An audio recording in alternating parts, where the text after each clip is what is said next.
The Mega Man series is an excellent game franchise.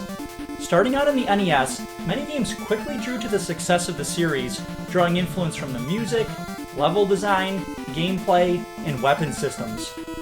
Here are my personal top 5 NES Mega Man clones. Number 5. Journey to Sillies was developed in 1990 by Sunsoft. Right from the title screen, you're greeted with some amazing music, and the energy continues through the entirety of the game. You play as a character named Jay McCrae, who's on a mission to defeat a terrorist organization. The game offers 5 stages that play out linearly, different than the selectable levels in Mega Man, but featuring the same side-scrolling platform elements as well as the run-and-gun gameplay. Other similarities include robotic enemies and an end boss for each stage. The weapon system in the game is also very similar to Mega Man.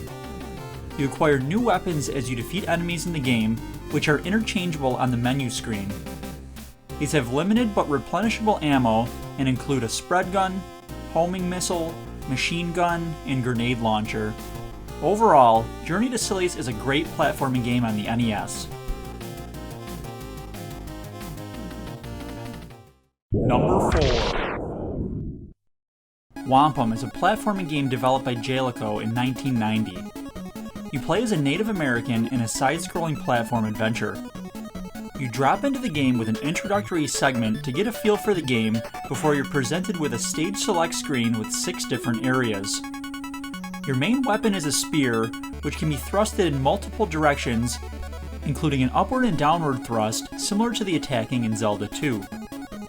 Enemies drop various power-ups when defeated, increasing your life bar and restoring health.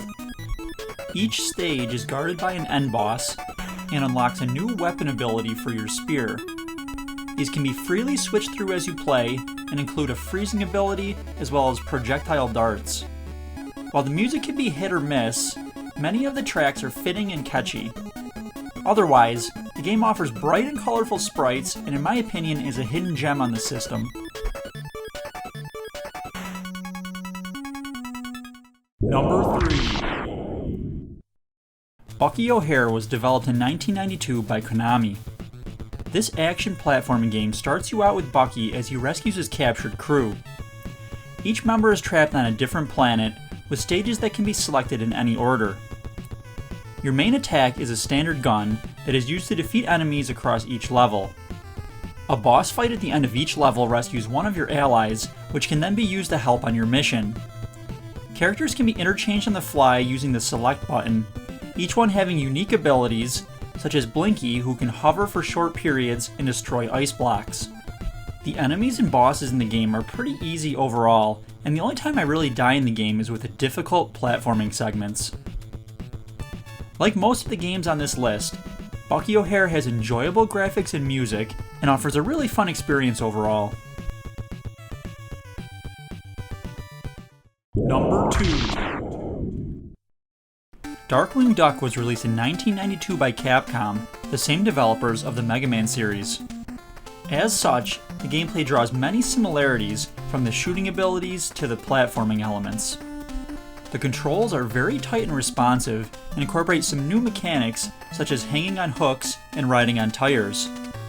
Another similarity to Mega Man is seen with the ability to acquire different sub-weapons with various effects.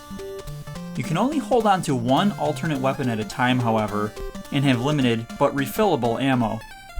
The game incorporates selectable stages that can be played in any order, with bosses at the end of each area. From the controls to the music and atmosphere, Darkwing Duck is an excellent installment by Capcom. Number 1. The Kryon Conquest was developed by Vic Tokai in 1991. You play as a witch named Francesca, and open the game with some of the best cutscenes on the NES. The game plays out in a linear fashion, with a series of platforming levels that heavily resemble the style of the Mega Man series. Instead of acquiring weapon power-ups as you progress, you begin the game fully equipped with several different magic attacks, including freeze, a bouncing ball, a shield, and a summoned firebird. You You can also ride a broomstick to reach different platforms, which feels very similar to the function of your dog, Rush, in the Mega Man games. The game also incorporates a charge shot and some nice features in the ability to shoot upward and duck to avoid incoming enemies. To top it off, the game has a great soundtrack with upbeat and catchy background music throughout. Of all of the games discussed, this side-scrolling adventure game feels the most like a true Mega Man game and is a really solid platformer. Not many people talk about this one, and I think it's another hidden gem on the NES. Just because it's a clone certainly doesn't make it a bad game, and if you're going to copy a game format, the Mega Man series is a great one to choose. These are actually all very good games, and I would recommend all of them. So there you have it. That's my personal top 5 Mega Man clones. I'd love to hear what some of your favorites are, so let me know in the comments below, and as always, thanks for watching.